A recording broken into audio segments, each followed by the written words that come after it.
सुबह के 8 बज रहे थे। दत्त साहब दफ्तर जाने के लिए पूरी तरह से तैयार होकर बैठक में आते हैं और दिन का ताज़ा अखबार टेबल से उठाकर सुर्खियों पर अपनी सरसरी नजर मारने लगते हैं। ऐसा लग रहा था कि जैसे उन्हें किसी चीज का बेसब्री से इंतजार है। दरअसल उनको सुबह की चाय की तलब लगी हुई थी।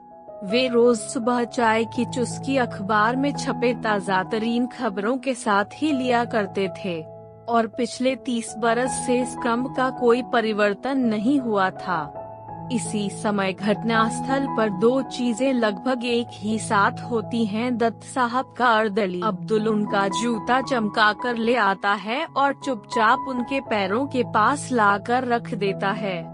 उसी वक्त पीछे से चाय की प्याली और नाश्ते की तश्तरी का ट्रे हाथ में लिए दत्त साहब की धर्मपत्नी उर्मिला भी बैठक में प्रवेश करती हैं। चाय की प्याली की ओर हाथ बढ़ाते समय दत्त साहब की नजर अपनी पत्नी के चेहरे पर गई तो उन्हें उनके हुलिये में कुछ अटपटा सा लगा। सदा प्रसन्न रहने वाली उर्मिला का चेहरा इस समय बेहद उदास लग रहा था। दत्त साहब की पारखी नजरों ने तुरंत भांप लिया कि उनकी धर्मपत्नी परेशान है। उन्होंने यह भी जान लिया कि उर्मिला कल रात भर सोई नहीं और रोते रहने के कारण उनकी दोनों आँखों में इस समय सूजन पड़ा हुआ है। क्या बात है उर्मी, परेशान लग रही हो? यह सवाल पूछे बिना पूछे दत्त साहब रह न पाए। उर्मिला ने अब्दुल की ओर देखा। अब्दुल जो अगले आदेश के लिए वहां हाथ बांधकर खड़ा था, मालकिन के उसकी ओर देखते ही उनका इशारा समझ वहां से चुपचाप खिसक गया। कल रात को बंटी के दोस्त मुकुल का फोन आया था। अब्दुल के चले जाने के बाद उर्मिला अपने पति से बोली, तो क्या कह रहा था मुकुल? पूछते हुए दत्त साहब ने अखबार का पृष्ठ पलट दिया। बात इतनी साधारण होगी इसका अंदाजा दत्त साहब को कतई नहीं था। औरतें कितनी छोटी छोटी बातों में रोने धोने लग जाया करती हैं। मुकुल पूछ रहा था कि बंटी आजकल कहाँ पर है, क्या कर रहा है। यही सब। नौकरी के कारण वह विदेश चला गया था, जिसके चलते कई महीनों से उससे मिला नहीं, इसलिए उसके बारे में पूछताछ कर रहा था। ओह अच्छा, कहकर दत्त साहब आराम से चाय का प्याला हाथ में लिए सोफे पर बैठ गए, परंतु 2 ही सेकेंड के बाद उछलकर फिर से खड़े हो गए और बोले, क्या कहा तुमने अभी? पर तुमने तो बताया था कि बंटी साथ पढ़ाई करने कुछ दिनों के लिए मयंक के घर पर गया है, फिर यह सब क्या है?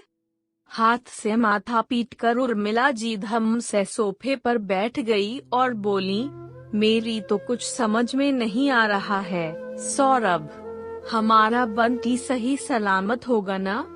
अच्छा, यह बताओ कि बंटी से तुम्हारी आखिरी बार बात कब हुई थी?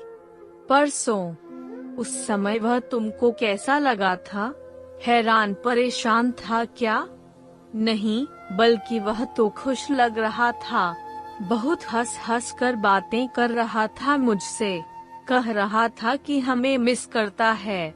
मैंने उससे कहा कि जल्दी से घर आ जा, तो बोला कि जल्दी आऊंगा हम। अच्छा, कल तक और देख लो। उसका फोन आए तो उसे खूब डांटना कि झूठ क्यों बोला तुमसे, और अगर फोन नहीं आए तो बताना मुझे, मैं अपने डिपार्टमेंट से बात करूंगा। उसका फोन नंबर ट्रैक करना पड़ेगा। पति पत्नी में यही बातें हो रही थी कि मिलिट्री वेश में कोई उनके कमरे में आया और एक जोरदार सलाम ठोककर खड़ा हो गया। आगंतुक का चेहरा सर पर पहने टोपी के कारण साफ नजर नहीं आ रहा था। बंटी उर्फ बटुकेश्वर संपूर्ण फौजी वेश में अपने ड्राइंग रूम में खड़ा था। उसने कायदे से अपने माता पिता को सैल्यूट ठोककर यहाँ एंट्री मारी थी। उसने जब अपनी फौजी टोपी उतारी तो अपने माता पिता को परम आश्चर्य से स्वयं को निहारते देखकर वह मंद मंद मुस्कुराने लगा। इससे पहले कि उर्मिला कुछ कह पाती, मिस्टर दत्त अपने बेटे से बोल पड़े, कहाँ थे इतने दिन तुम बरखुरदार? तुम्हारी माँ चिंता से घुली जा रही थी। और यह क्या बहुरूपिये सा कपड़े पहनकर घूम रहे हो? बहुरूपिया पापा? ठहरिए, कहकर बंटी ने अपनी कमर से बेल्ट, सर्विस रिवॉल्वर और अपना अपना तमगा निकालकर पिता के पास रखता हुआ बोला, आपका बंटी अभी भारतीय सेना में लेफ्टिनेंट है। ये रहे उसके सबूत। है? क्या कह रहे हो बेटा? तुमने कब फौज ज्वाइन कर ली? तुम तो मुझसे कहकर गए थे कि मुकुल के घर जा रहे हो। बात गलत है जानकर भी उर्मिला जी ने वही कहा। उनकी हैरानी कहीं जाने का नाम नहीं ले रही थी और वे कुछ समझ भी नहीं पा रही थी। पर बेटा, तुम तो मेडिकल करने विदेश जाने की तैयारी कर रहे थे ना? हमें तो तुमने यही बताया था। नहीं पापा, वह आप लोगों का सपना था कि आपका बेटा डॉक्टर बने। आपने मुझे पिछले वर्ष इसलिए यूक्रेन भेज दिया था। अब युद्ध के कारण हम सब घर वापस भेज दिए गए और हमारा 1 वर्ष बर्बाद हो गया। तब भी आप लोग यही चाहते हैं कि मैं डॉक्टर ही बनूं। मैं यह नहीं कहता कि डॉक्टर बनना कोई खराब बात है, परंतु मैं अब ऐसा नहीं चाहता। मैं देश की सेवा करना चाहता हूँ। क्या सरकारी नौकरी करोगे? जी पापा, मेरे बचपन का यही सपना था। मैं जब भी आपको पुलिस की इस खाकी वर्दी में देखता हूँ, मेरा सीना गर्व से चौड़ा हो जाता है। पापा, मुझे आपके जैसा बनना है। पर बेटा, सरकारी नौकरी में कुछ नहीं रखा है। चापलूसी, भ्रष्टाचारी, समय पर प्रमोशन न मिलना, जिंदगी भर चोर उच्चके आतंकवादी हमलों से उलझे रह जाओगे। इससे अच्छा है कि कुछ वर्ष मेहनत से पढ़ लो, फिर विदेशों में आराम से सेटल हो जाओ और ऐश करो। यह आप कह रहे हैं पापा, और मैं भी कह रही हूँ। मेरे सारे भाई बहन के बच्चे विदेशों में सेटल हैं। वहीं तुम यह सड़ियल सी नौकरी करोगे। तुम्हें मिशन पर भेजा जाएगा और हमें हर वक्त खाना पीना छोड़कर टीवी के सामने बैठे रहना पड़ेगा। ना बाबा, ना इतना स्ट्रेस मैं नहीं ले सकूंगी बेटा। माँ, मेरी माँ, मम्मा, आपको स्ट्रेस ही दिखाई देता है केवल? जरा सोचिए तो, मैं अन्य सिपाहियों के साथ जब सरहद पर तैनात होकर अपने देश की रक्षा कर रहा हूँगा, चाहे इस काम में मुझे शहीद ही क्यों न हो जाना पड़े, क्या आपको उस समय अपने बेटे पर जरा भी फख्र नहीं होगा?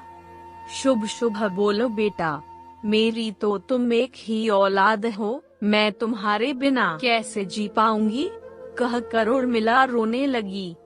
बटुक अपनी माँ को चुप करवाने की कोशिश करने लगा। तभी बुलंद आवाज में दत्त साहब बोले, तुमने फौज ज्वाइन करने से पहले हमसे एक बार भी नहीं पूछा, तो अब हमारा फैसला सुनो। तुम अब और वहाँ पर वापस नहीं जाओगे।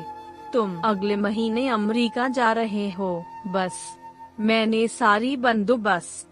वह फौलाद सा स्वर आखिर में बेटे को एक आरामदायक जिंदगी देने की इच्छा में और उसकी सलामती की खातिर टूट गया था। अब इसके लिए बहुत देर हो गई है पापा। आराम की जिंदगी बसर करने के लिए देश से पलायन करना ही एकमात्र उपाय तो नहीं है। पलायन अब बहुत हो चुका है।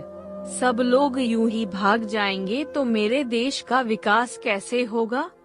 हमारी सोच बदलनी होगी पापा, और देश में रहकर ही सिस्टम का सुधार संभव है।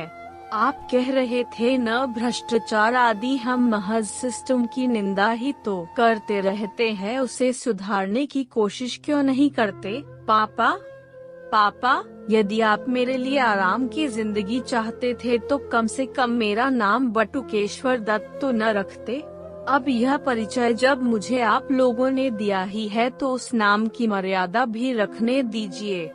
चलता हूँ माँ, अपना जरूरी सामान लेने आया था। अब बहुत देर हो गई है।